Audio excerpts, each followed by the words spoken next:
similar a la clozapina. La clozapina tiene una eficacia relativamente mayor que el resto de fármacos. El problema es que tiene bastantes efectos adversos, por lo que no se usan como fármacos de primera línea, ¿no? Y entonces tenemos que tener en cuenta los antipsicóticos típicos, ¿no? Y los antipsicóticos atípicos.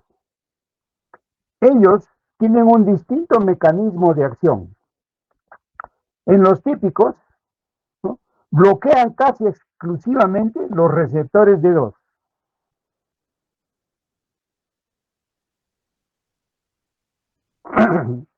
Estos receptores de 2, dopamina, estoy hablando, mientras que los atípicos hacen lo propio en los receptores de 2 y también en los receptores serotoninérgicos.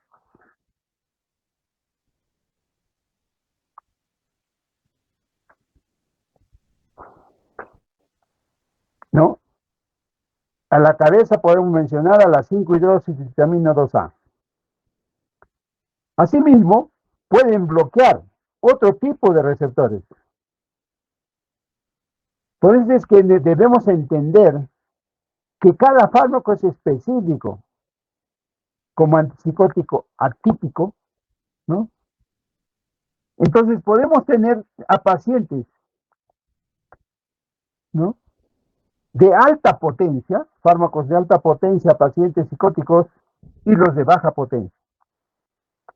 Mientras es más alta la potencia de un antipsicótico, mayor es el porcentaje, ¿no?, de unión a receptores dopamina 2 a los que se unen mejor, o más rápido va a controlar los síntomas, pero no obstante va a tener mayor número de efectos adversos por inhibición de los receptores de 2. Ya ustedes en neurología, fisiología neurológica, saben a qué me estoy refiriendo cuando hablo de receptores de 2. En las vías no implicadas en esquizofrenia. Por ejemplo, se van a presentar más efectos adversos extrapiramidales por el efecto de los antipsicóticos típicos, ¿no? Estamos hablando de alta potencia. Generalmente a nivel de la vía nigroestriada. Y también tenemos más efectos adversos por la hiperprolactinemia, por su efecto en la vía tuberoinfundibular. Entonces, es por esto, estos dos efectos en las dos vías, ¿no?, estos efectos adversos, que se caracterizan los antipsicóticos típicos de alta potencia. Por otro lado, los antipsicóticos de baja potencia van a tener una gama de efectos adversos, pero son un poco diferentes, ¿no? Son más que todo efectos adversos como sedación, que tienen que ver con la vía histaminérgica, o sea, tengo que ver la vía de la histamina. Ustedes saben que los fármacos que tienen histamina producen sueño. Ustedes se toman un antigripal, un antihistamínico, y en la clase se están durmiendo. Claro, hay otros fármacos que ya no producen ese efecto. Por otro lado, más efectos anticolinérgicos. Por ejemplo, el haloperidol.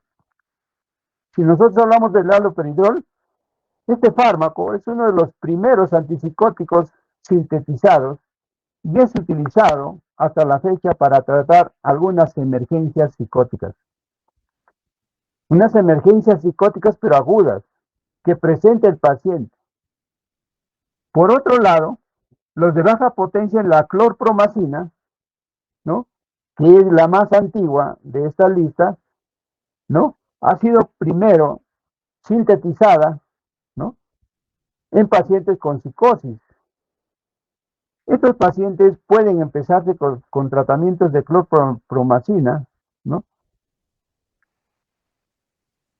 Y podemos mencionar que contamos con este fármaco recién desde 1950 respecto a los antipsicóticos típicos.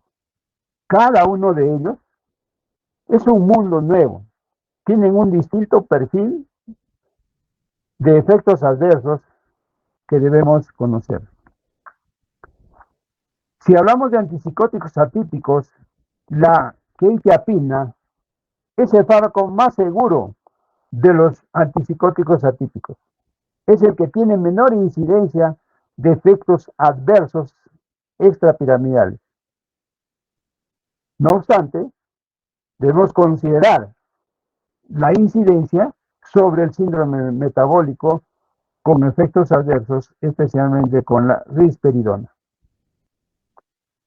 Esta risperidona, ¿no?, es la que tiene más efectos adversos extrapiramidales de los fármacos atípicos. Nunca tanto como los efectos adversos, los de alta potencia, ¿no? Asimismo, la risperidona, hay efectos adversos, ¿no?, por la hiperprolactinemia. Por otro lado, tenemos a la cisprazidona, ¿no? Es un fármaco relativamente seguro con una pequeña observación. Esta genera intranquilidad, genera incomodidad. Si hablamos de la clozapina, ¿no?, y a la olanzapina, los cuales son con estructuras relacionadas y son los que tienen más efectos adversos respecto al síndrome metabólico. Si nosotros podemos entender en términos ya generales de estos fármacos, especialmente la clozapina, es el único que se usa como antipsicótico, como fármaco de segunda línea, en casos refractarios, pero tiene una gama de efectos adversos muy variados. Cuando hablamos de estructura química, podemos apreciar los distintos grupos químicos a los que pertenecen los fármacos antipsicóticos, tanto los de primera línea como los de segunda línea. Asimismo, respecto a la presentación de ellos mismos, ¿no?, podemos hablar de la vía de administración de estos fármacos. Si la vía de administración puede ser por vía oral, ¿no?, en tabletas, pastillas, ¿no?, que son la mayoría de los antipsicóticos, ¿no?, en gotas, únicamente el haloperidol, ¿no?, en inyectables de acción rápida, o sea, por vía intramuscular, especialmente en pacientes que vienen por emergencia psicótica, y también tenemos inyectables, ¿no?, de depósito de acción prolongada. Esto es básicamente, nos sirve para pacientes que no pueden ser adherentes o son adherentes a la medicación. Entonces, de la estructura química y las presentaciones que tenemos, especialmente las de color azul. En la farmacodinamia existen dos formas en el mecanismo de acción y nos podemos preguntar cómo podemos bloquear la transmisión dopaminérgica, ¿no? La primera es característica de los antipsicóticos típicos o de la primera generación, lo cual hace un antagonismo puro, ¿no?, de los receptores dopaminérgicos. Principalmente afecta a los receptores D2 y más frecuente a los receptores que tienen que ver con la proteína G inhibitoria, o sea, los receptores D2, D3 y D4. Recordemos, cuando hablamos de esquizofrenia, en la vía mesolímbica, ¿no?, se encontraba hiperfuncionante y que eso producía los síntomas positivos.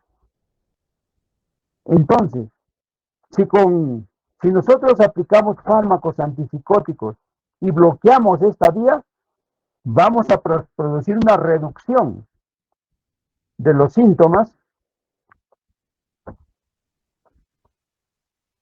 en forma significativa. Estos síntomas son por los positivos de una persona que tiene una alteración psíquica como la esquizofrenia. Por otro lado, tenemos muchos efectos adversos, ¿no?, que explican también por el efecto de los antipsicóticos en esta vía nigroestriada, efectos adversos extrapiramidales.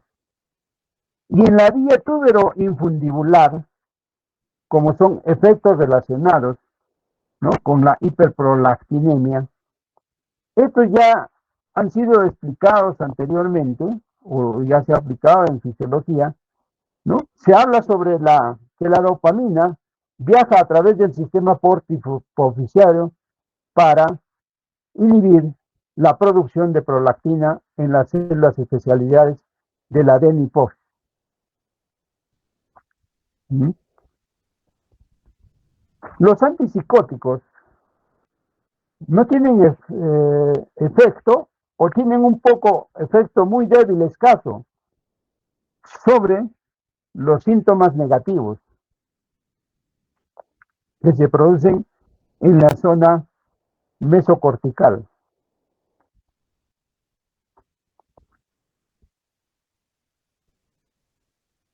Recordemos que esta vía se encontraba hipofuncionante, por lo tanto, es racional que nosotros pensemos que los antipsicóticos que bloquean la transmisión de la dopamina no tengan efecto alguno. El segundo mecanismo que implica el bloqueo del sistema dopaminérgico, ¿no?, es el agonismo parcial de los receptores de dopamina, y este mecanismo es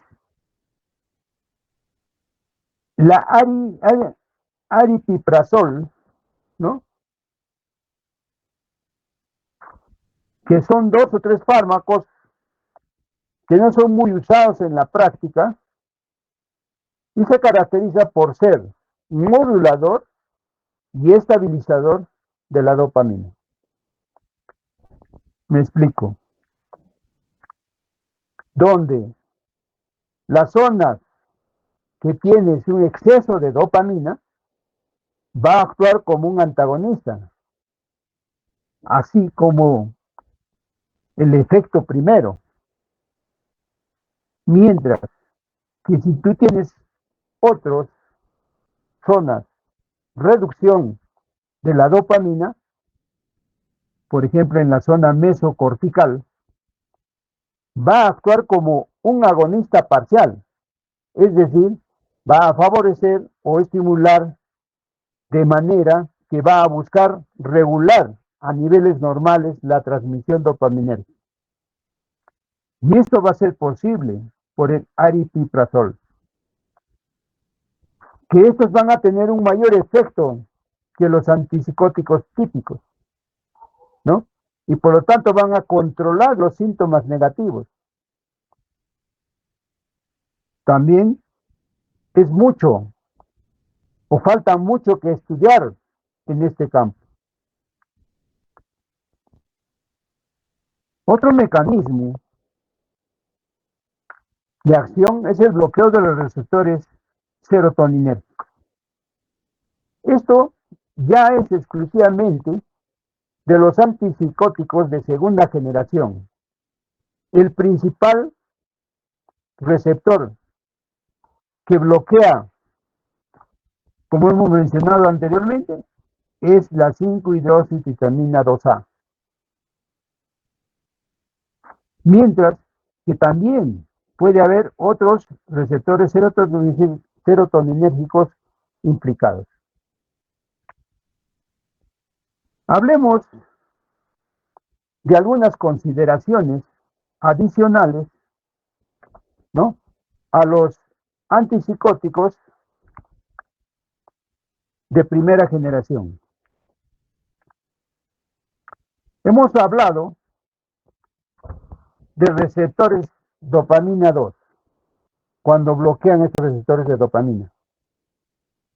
Estos van a tener un efecto que depende casi exclusivamente de estos receptores. A nivel cerebral van a ser bloqueados. Se ha hecho un estudio de los antipsicóticos clásicos, ¿no?, que si se bloquea entre el 60 al 75% los receptores dopamina 2, se va a tener un efecto antipsicótico. Mientras que si ocupa el más del 78%, ya empiezan a aparecer los efectos adversos extrapiramidales. También tenemos los antipsicóticos atípicos en la vía, ¿no?, de la prolactina. Tienen un porcentaje de ocupación de receptores D2 para tener el mismo efecto. Y esto es bueno, ¿no?, porque nos da muestra del efecto adverso que tienen, ¿no?, estos fármacos. Si nosotros podemos hablar, ¿no?, el porcentaje de ocupación de receptores 2 en los antipsicóticos atípicos es bastante bajo, por lo tanto se va a reducir los efectos adversos extramediales, ¿no?, y también por prolactina, ¿no? En resumen, cuando nosotros hablamos, ¿no?, de estos antipsicóticos clásicos versus antipsicóticos atípicos, ¿no?, podemos mencionar, ¿no?, que la misma efectividad tienen los antipsicóticos, salvo la clozapina, que tiene una mayor efectividad que todo el resto, ¿no? Como se mencionó también, es muy frecuente y muy pertinaz el perfil de efectos adversos. El mecanismo de acción entre ambos grupos es distinto y el perfil de efectos adversos, ¿no?, va a ser también diferente en ambos grupos.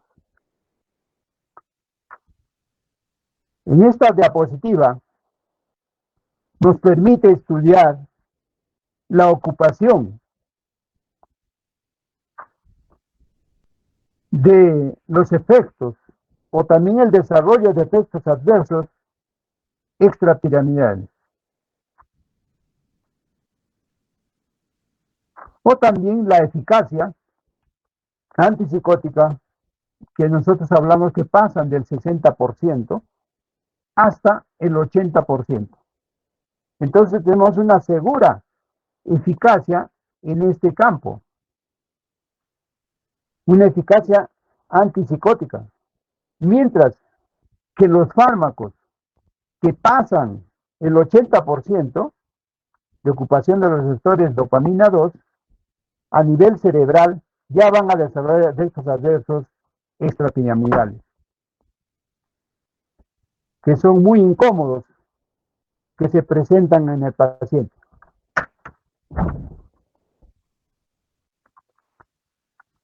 En la farmacocinética debemos tener en consideración que los antipsicóticos, ¿no?, son compuestos lipofílicos. Cuando hablamos de el periodo de latencia en la absorción y la distribución.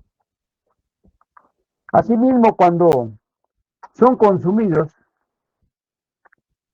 por vía oral, tienen una muy buena disponibilidad. El hecho de que el tabaco, la comida, los antiácidos, la cafeína, interfieren con la absorción de mayoría de estos compuestos, va primero con los antipsicóticos de primera generación que con los de segunda generación. Entonces debemos tener en cuenta que el hecho de que necesitemos inyectar antipsicóticos por vía intramuscular es solo en dos situaciones.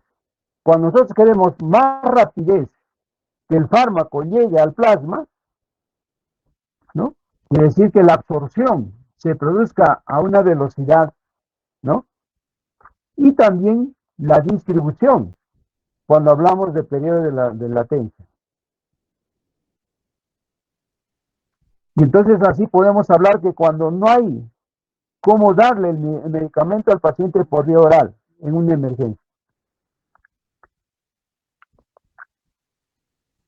En la vía oral, ¿no?, que va a la vía enteral, el pico plasmático es de 1 a 4 horas, ¿no? Y extenso en el primer paso, o sea, el pase por el hígado. Y la vía parenteral, ¿no? El pico plasmático es de 30 a 60 minutos. En el metabolismo hepático, de primer paso y segundo paso, ¿no?, hablamos del CYP2D6 y el famoso CYP3A4, ¿no? Los efectos adversos, podemos hacer un listado grande que pueden generar los efectos antipsicóticos. Si nos hablamos de esta extensa exposición de qué efectos son más comunes y en qué grupo en general, todos los antipsicóticos presentan potencialmente cualquiera de los efectos adversos que ustedes ven. Y los de color azul son los más frecuentes, ¿no? Como el grupo de antipsicóticos típicos de baja potencia, ¿no? Como la clozapina. Recordemos que la clozapina dijimos que es un antipsicótico atípico, el cual es, por así decir, la cuna de los efectos adversos, y que solamente, ¿no?, por eso no se usa como fármaco de primera línea, sino como fármaco en casos refractarios, ¿no? El bloqueo de los receptores H1 histaminérgicos.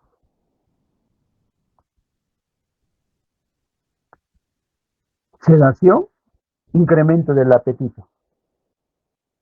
El paciente va a aumentar de peso porque come más y también porque después de usarlos, el paciente termina sedado, con mucho sueño, ¿no? Por su parte, lo que hacen muchos antipsicóticos respecto a las convulsiones es disminuir el umbral de las convulsiones para que sea más fácil que se disparen convulsiones en el paciente. Asimismo, la hipotensión postural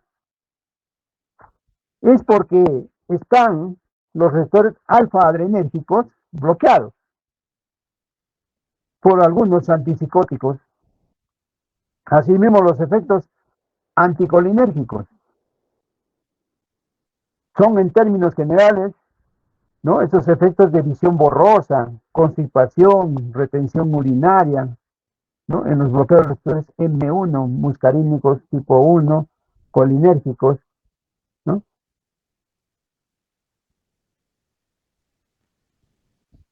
La hiperprolactinemia, como se ha mencionado anteriormente, está dada principalmente por los antipsicóticos típicos de mayor potencia.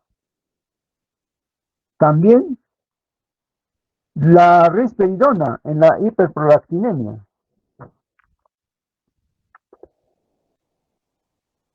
Entonces, todos los antipsicóticos te producen una disminución de los leucocitos, una leucopenia y una agranulocitosis.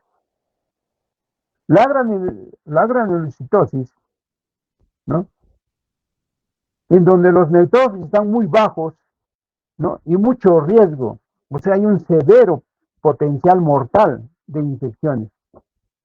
Esto básicamente se da en el 1% en la granulocitosis, en los pacientes que son tratados especialmente con la clozapina. Vamos a hacer alguna mención, aparte de estos dos grupos de efectos adversos, debido a su importancia, los efectos adversos extrapiramidales. Antiguamente, los psiquiatras pensaban, antes de darle este medicamento a sus pacientes, ¿no? Básicamente, cuando eran movimientos incontrolables que suceden en pacientes que reciben algunos antipsicóticos, principalmente los clásicos de alta potencia, ¿no? Como el haloperidol, la flufenacina, risperidona y otros. Entonces hablamos de 5 tipos de fármacos. Hablamos de las distonías agudas,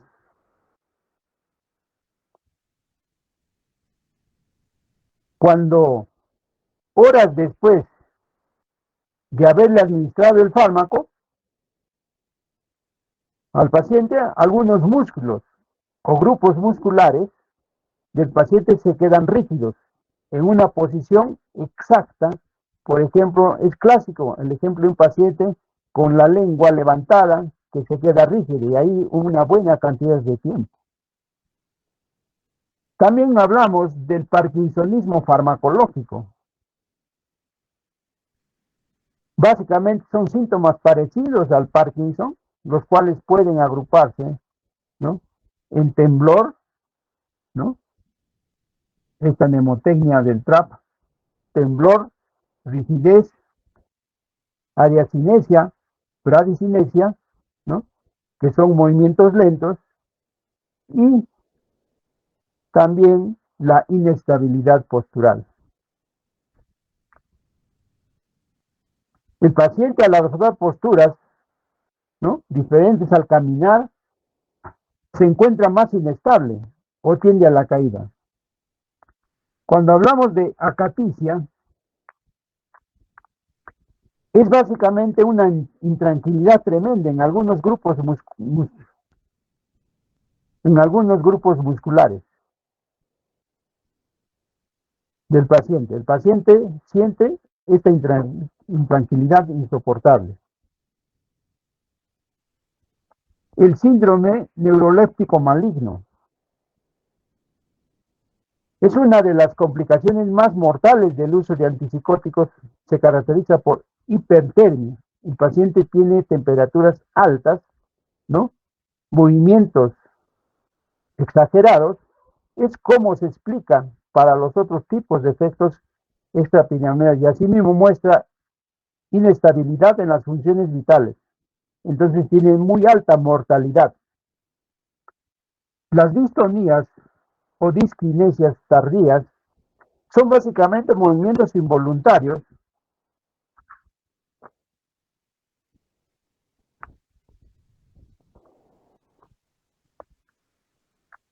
que el paciente presenta después de muchos años de haber recibido antipsicóticos. Los efectos metabólicos actualmente son los antipsicóticos atípicos a la cabeza, siendo los efectos más preocupantes son básicamente el incremento de la resistencia a la insulina, y esto genera mayor mortalidad por riesgo cardiometabólico. Y en los fármacos que están a la cabeza son la clozapina y la olanzapina, que básicamente son fármacos estructuralmente relacionados. Así también podemos hablar a nivel de los receptores anticolinérgicos. Miren cómo está el paciente desconectado del medio. ¿No? Entonces, estos efectos adversos extrapiramidales, ¿no? Y los efectos metabólicos, ¿no? La hiperprolactinemia, el incremento de peso, la resistencia a la insulina y la clozapina y la lanzapina, ¿no? Mayor con la quetiapina y otros se presentan toda esta gama, ¿no? De efectos adversos extrapiramidales y efectos metabólicos. Hasta aquí podemos ya haber terminado la clase en forma práctica para que podamos nosotros ya hacer la práctica del día de hoy. ¿Alguna pregunta? Si no hay ninguna pregunta, pueden ir a desayunar, ¿no? Y los espero.